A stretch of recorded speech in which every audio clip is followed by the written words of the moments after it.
And the Scripture said it's going to increase and get worse and worse till the end. But God also promised that when the enemy comes in, like a flood, against His people, He would raise up a barrier against it. God's about to do something supernatural.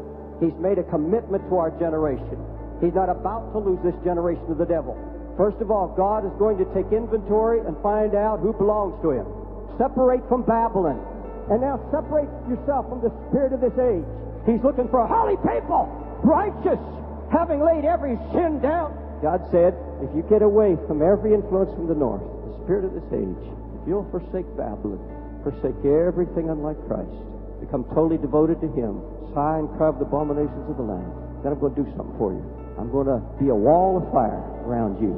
I'm going to build a wall of fire around every one of them. And the wall will be bigger, more intense, and higher. After you're dead and gone, your children are going to have more glory, more grace than you ever knew. I'm going to save my people by becoming a wall of fire around them. A wall of fire. I'm going to keep my church.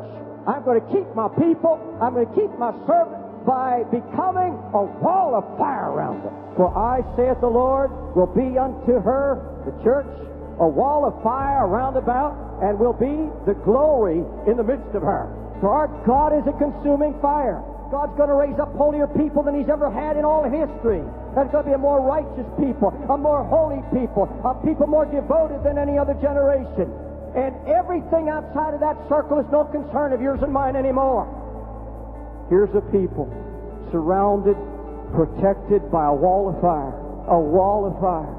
I don't have to worry about the future. He's trying to secure a people and make them holy, raise up a righteous people. The only way He can do it is to put us behind His wall. But you're not going behind that wall of fire until you get out of Babylon, until you get every influence of evil out of your life.